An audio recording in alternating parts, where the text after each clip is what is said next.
मकर संक्रांतीच्या दिवशी आम्ही गेलो होतो महाराष्ट्रातलं हे भव्य दिव्य मंदिर पाहायला, जे पुण्यामध्ये स्थित आहे. स्वामीनारायण यांचं मंदिर.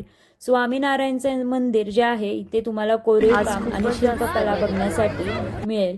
तुमचे डोळे दिपून टाकणारे अशी ही शिल्पकला आहे आणि एखाद्या महालासारखं दिसत असं हे मंदिर आहे. बरेच लोक इथं फोटोशूटसाठी येतात. आम्ही सुद्धा थोडंसं केलं. त्यानंतर स्वामीनारायण यांचं दर्शन घेण्यासाठी आम्ही आतमध्ये गेलो.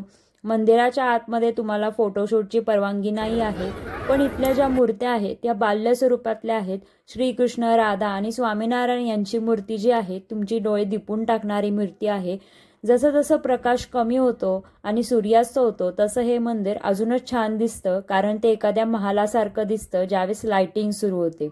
तर बघा, हे किती छान आणि सुंदर असं मंदिर दिसत आहे. मंदिरामध्ये एक कॅफे सुद्धा आहे. तुम्ही पण नक्की एकदा भेट करा स्वामीनारायण यांच्या मंदिराला.